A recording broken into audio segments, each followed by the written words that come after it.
Should I send Marlene Evans in? Should I send her in? That's so good. That's so good. Thank you very much. Thank you so much.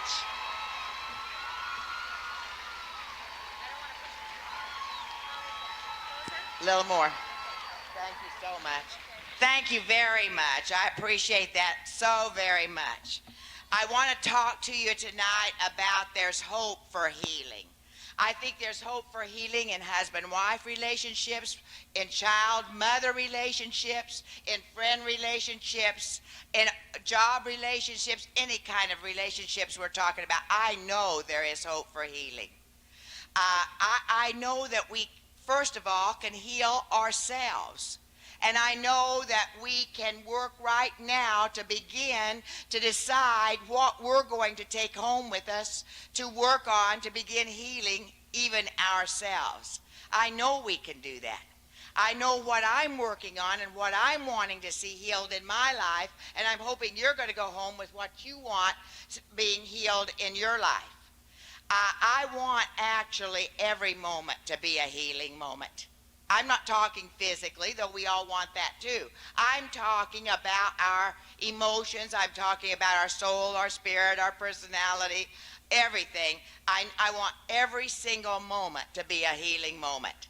When I have a moment that I'm feeling a little bit antsy or I'm feeling a little bit, I think maybe I might be going toward being a little bit disheartened or something like that. I think, have I got my music going? What music do I have going? Have I got the fireplace going? And if it's the summertime and it's too hot for the fireplace, put the air conditioning on. I mean, that is cheaper than drinking and smoking.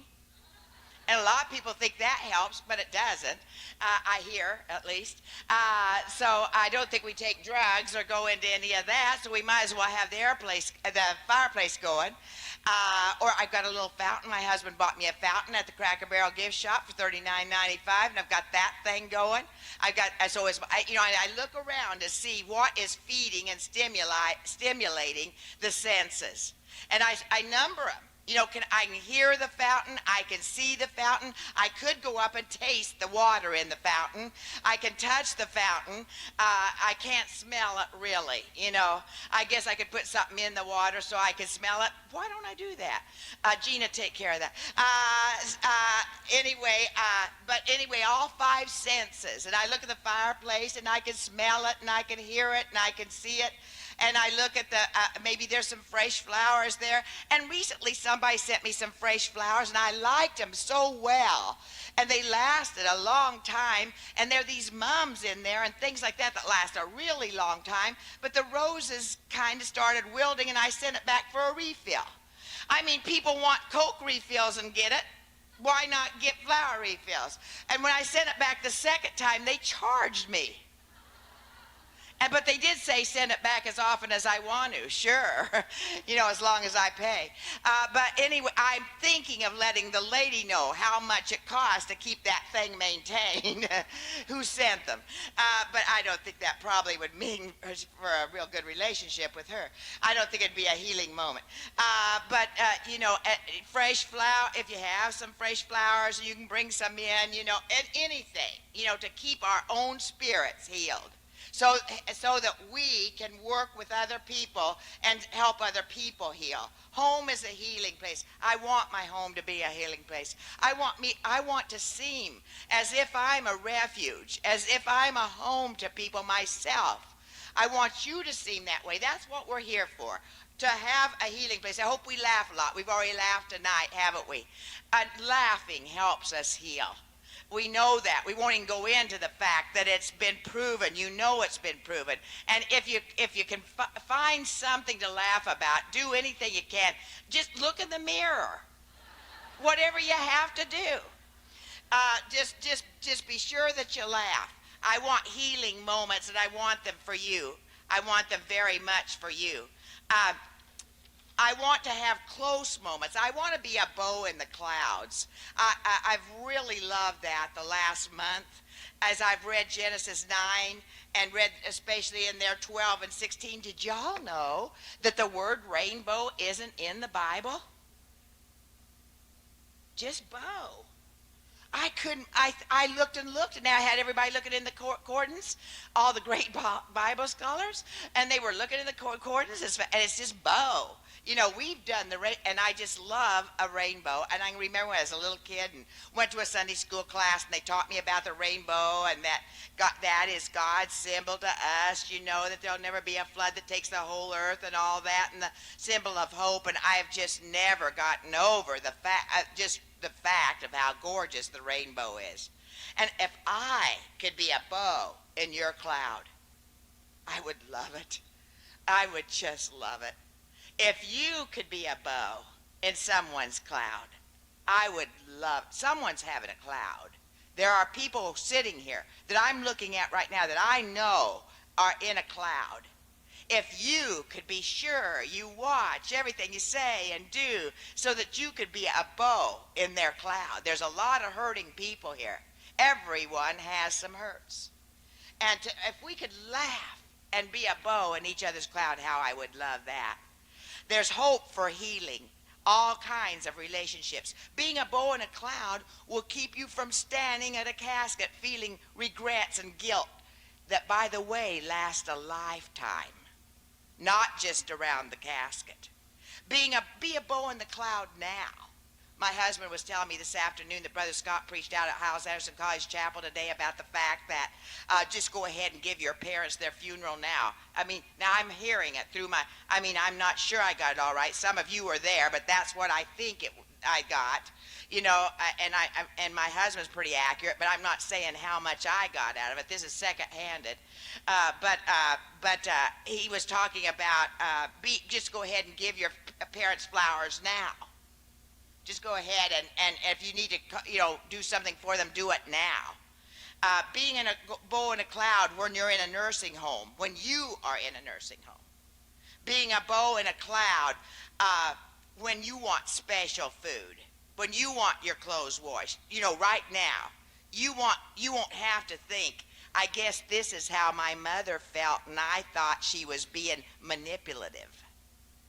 I guess this is how she felt. Being a bow in the cloud is for your peace of mind. I want peace for you. I really do. And I believe you can have peace if you'll be a bow in people's clouds. And that's exactly, and the bow shall be in the cloud. And certainly, I know that's not talking about us, but certainly we can be a bow in the cloud. How can we heal? One way that we can heal is to see to it that we can become close to people. I don't mean so close that they're our only friend and no one else can get around us and we don't have anybody else and we take them away from other people. Not that kind of closeness, but that when you are with someone, you could talk right away in a close way with them. Not saying things you shouldn't, but just feeling. You've had those people where you say it doesn't matter if we talk to each other for 6 months. When I talk to them again, we just pick up where we left off. Someone's had to work at that. Someone's had to see to that they were able to get close. People talk a lot about one-on-one. They say we need to get where teachers don't have so many people in their classrooms and that there's a lot of one-on-one. I'm not sure that if we get to 15 in our classrooms, that teachers will give one-on-one. I'm not sure that we ever give much one-on-one in our own homes to our own children. I don't know that we know each other very well, even living in the same home, because there are so many distractions. What is it? What is giving people one-on-one? I'm looking at a book that happened to come out last night. Called Relationships Without Regrets. I didn't do the final work on it, but I did write the chapters. And so I'm looking at a book that came out last night. What's needed is the personal touch. What is the personal touch? How can you give it? Families are scattered. People are transferred away from their friends. The family physician is a blank most kids cannot fill in. They don't even know who it is. I mean, a lot of you don't know who it is. I don't really know for sure who mine is. I guess I just put down, I don't know. The family physician is a blank most kids can't fill in on their school records. We can now drop in at any 24-hour emergency medical center which can be visited without an appointment. I'm not saying it's wrong. I'm just saying that's the way it is. Whereas we used people, when I was a kid, yay many years ago, my mom had sick headaches. The doctor came to the house and gave her a shot. I knew my doctor, Warner, very well. Did you? Did you? I so much older. I remember he was the first person who ever signed a scripture under his name in my autograph book. I'd never seen that happen before. And he signed a scripture. He was Seventh-day Adventist, I found out later, and signed a scripture. I knew my doctor. Instead of ladies having their own beauty operator, you go to a 7-day hair place and take whoever happens to be available a lot of times. After all these years, it's still hard for me to get used to that fact. The day of going to the butcher shop, the baker, and all that, the butcher shop, they used to have certain cuts of meat to suit a certain family's liking, and then they throw in a soup bone for the dog whom they knew by name, and ask you, did he have worms, or what was going on with his health. Do any of you remember the butcher shops? There were, and there are some still, I know, but, we're invited to participate in events we know nothing about as we get letters at our home to resident or occupant. Hospital and nursing home care, you don't see the same nurse 2 times while you're in the hospital. I mean, it's just the nurse at the station sends girls in there. Why, you know what? I've gotten a lot more help from the cleaning ladies who have come in. I've said to them, you ask the girls who come in and out, and they're coming just as fast as they can because they're afraid you'll ask them a question. They get in there and out of there just fast as they can, And I've asked the cleaning lady, could you do this or that? And she'd say, don't tell. I said, I won't. I don't care if my room's clean. If I just could have some water, I mean, there's very little personal touch. And it's not the nurse's fault. There's not, they've got 55 patients or whatever it is. I now talk into machines or just punch buttons to do banking instead of Mr. Patton, who was the banker in Blue Springs, Nebraska, who gave me my first loan when I wanted to buy a used clarinet, when I gave him my chickens as collateral. And I really thought I gave him my chickens as collateral, but my dad signed, I found out years later. My dad said it was my chickens. We order our food through a billboard at McDonald's instead of having a chat with the local cook, dishwasher, chef, waitress in a family restaurant where we eat out. When I returned to Wymore, Nebraska from my college, and I called 375 for Aunt Leland and Uncle Carl, and Betty Benda, the operator, said, Marlene, Leland, and Carl aren't home. They've gone to Beatrice to shop. I'm glad you're home. I said, okay, I knew the telephone operator. Now you call for information. The other day I heard somebody calling for information. Jane, wasn't that you? For Mayo Clinic. And they said, Mayo? M-I-L? And I thought, good night. They're in Rochester. It's the only thing there. They're really stupid, because no one works any place but there.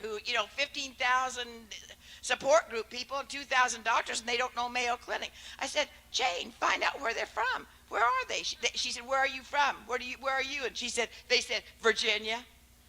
I mean, you don't have any idea what's going on, anymore. People don't know. The personal touch is gone. The non-Christian world, as well as the Christian community, is filled with people crying out for the personal touch. People, I don't mean in a bad way, in any way, shape, or form. But even physical, to a lady with a girl, just touch them. I mean, the touch can be a smile. The touch can be a nod. The touch can be just some way that you reach out to show that you know that they're a person. It used to be we were taught when we went in toward people that we acknowledged them when we went in and we acknowledged it when we went out. And if there was a group of people, at least we've got to one person. And we don't know that to do that anymore. I try to keep the personal touch. I still remember being so embarrassed about something I did way back during Easter of 1985. I wanted to get every college student in my class as a gift. That'd be 600.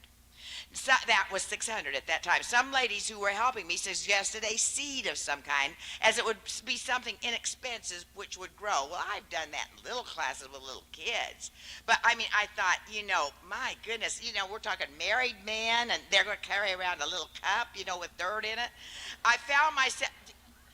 You were the one, JoJo. Don't laugh. You're the one that suggested this stupid thing. I found myself going to every class with cups donated by Burger King and Wendy's, of dirt donated by Mr. Mark Pfeiffer of the grounds crew at Hiles Anderson College, and little medicine envelopes filled with marigold seeds, both purchased by me for $10 for all 600 plus students. I remembered watching seeds grow when I was in second grade, but I couldn't imagine how some of those big young men and even older men were going to react when I presented them with a cup of dirt and a seed pack for Easter. They had to carry that cup of dirt all morning and then get it home or back to their dorms. Can you see them coming home to their wife? Look, honey, what I've got. A cup of dirt for you. Oh, yeah, that's Mrs. Evans. Maybe some of them dumped them into the garbage. I don't know. It was a surprise to me, though, to receive many notes of thanks from students and wives of students, and to hear people in their dorms comparing their cups to see whose seeds sprouted first. You know we do this in kindergarten, don't you? Y'all know that? Several young men transplanted their plants to larger containers as the plants grew. One young lady took hers home to another state. I'm telling you the truth, folks.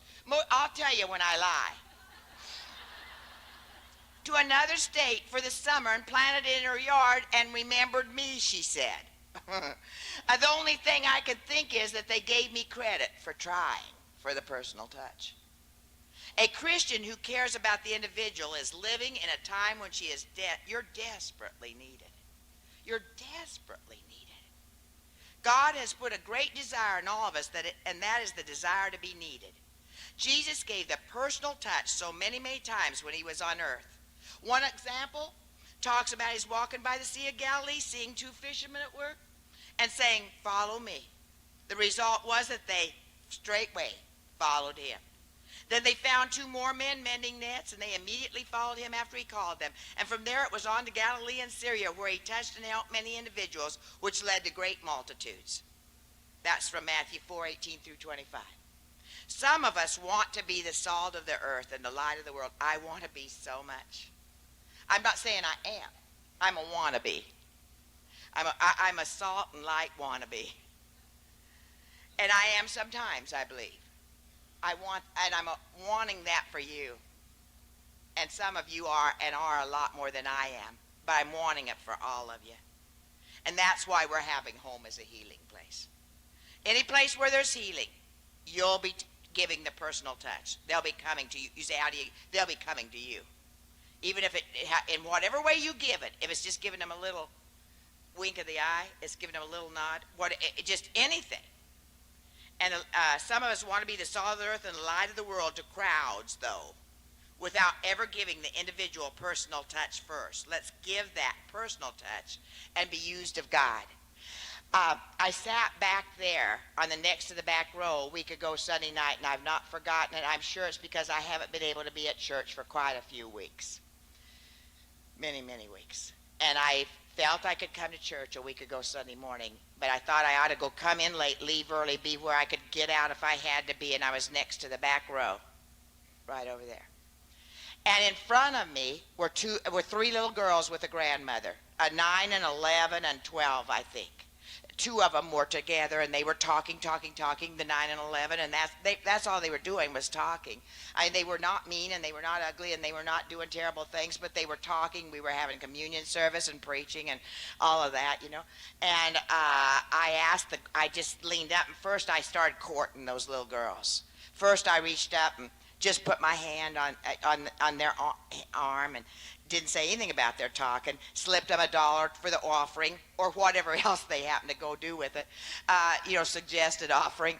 But and talked to them and smiled at them and they turned around and looked at me and smiled at me, and so we were buddies pretty fast.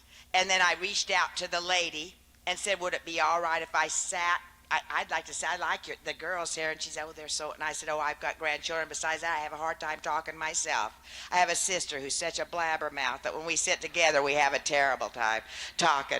And so anyway, I blame my sister, but I did tell him. And so anyway, I shouldn't have said it was she, though it is. I shouldn't have told it. But anyway, and I'm sorry. But anyway, I was back there, and you all wouldn't realize, honestly, how much Doris does talk. She's so nice about it that everybody thinks it's me. And my husband even says, I'm surprised how much it's Doris. When he sits with us, he has a hard time with the whole thing. Most of the time he tries to be out of town. But he preaches at graduate churches. But anyway, still back there. And Doris wasn't with me. And I was up so I sat between them. And I I talked with them and told them it was hard for me to be quiet and that type of thing. And they still distracted, and my talking to them and whispering in there distracted the people behind me about half as much, though, I think, as what they would have otherwise. And I put my arms around them and talked in their ears and everything. And one went to sleep, which that took care of her. And then, and I didn't knock her over the head or anything. And over here, this one locked in about halfway through preacher's sermon, like Cindy Scott, like Diane Smith, girls who have been in my college classes, like Bess Streeter, girls, others too, but those girls just go, and lock in. I mean, they are locked in. I don't know whether they're listening to a thing, but boy, they sure give you a good impression. They sure did give me a good impression. And that girl was looking at preacher like that. And I couldn't do much for anybody during that time, and I wasn't going to be doing much for anybody, but I remembered that girl, and I thought, I don't know who she is, I don't know where she is, I don't know I don't know anything about her, but maybe it looked like not much supervision. Maybe she won't do much for the Lord for a while, but maybe someday she will. I'm looking at someday down the road when some church woman talks to her and she remembers a church lady was nice to her. And I thought, I'm very important. I'm really important. God's made me important. If I could do that, that's pretty important. You can do that too. Be a bow in a little girl's cloud. Be a bow in a grandma's cloud. Be a bow in a church. Just be a bow on a back row of a church. You could do it too. We could all be a bow. How do you get to be close like this? You've got to stop everything else and only think of what you are doing with it. We're so much. Like, we never give ourselves to one person. I know cell phones and all the electronics are supposed to get us to be where we're going faster and better and more efficiently, and we're on the cell phone so much that we don't, our kids, we never get away from the phone. We never get away from the phone, so they can't talk to us at all. It used to be, it was just at home, they'd go, they'd want you to talk to them. You'd say, I'm on the phone, honey, I'm on the phone. Now we're on the phone in the car, out in the woods, on a picnic, going bicycle riding. We've got our phone talking to somebody else. We're always, it's just, did it ever bother you when you'd go into a store and you're standing there? You've got the money. You're going to buy something, and they're on the phone to somebody who may never come in. I thought, it's pretty good just to give yourself to the person who's there. It's just good to turn off all phones, if you get a lot of phone calls when somebody's there. They're there right before you. At least you could be one-on-one with somebody. That, again, I think electronics has kept us from where we really can have much one-on-one with anybody. How do you get it? How do you give it? Forget yourself. And that's how you can be close to people. There's a lot of things that I'm trying to, not a lot of things. There's 1, 2, 3, 4. There's 5 things I'm trying to work on. I'm trying to clean up my talk. The other morning, twice I said things that I said, now let me put that another way. I said something about, we were talking about missionaries, and I said, now they're not your average missionaries. My kids are missionaries. They'd die if they heard me say that. And what about all you are, some of you are missionaries here, and you're thinking, what do you mean average missionaries? You know, what are we? I'll tell you, you come up, I'll look at you and tell you, I'm a judge. I can judge it pretty quickly. And I realized, all the sharp missionaries that, in every way sharp, or lots of ways. And I thought, I'm thinking back when I was a kid, and it seemed like that it was taught that it was good for a missionary to look as bad as they could, because then that meant that they weren't trying to get a lot of money, But missionaries don't look bad anymore. I was given talk from my childhood. My daughter would kill me. Well, not really, but she would feel like it. And then I said something else right away. I said, they're with people who are their second best friends. And the person that I was talking to said, I think that was pretty good if I was somebody's second best friend. Well, there's a lot of other people that, that's comparison, and comparison leads to bad competition. And and I don't know that the second best friends want to know their second best friend. I really meant they are the second. I cleaned up my talk and said, I mean that they are the second couple as far as they've been able to spend time with that way. And our talk is still so ugly. I'm trying to clean up my talk. I've got some decisions. Every moment a rich moment. Be close in those moments. Clean up my talk. I'll have to tell you some of my other decisions later. A couple of them I'll just not tell you right now.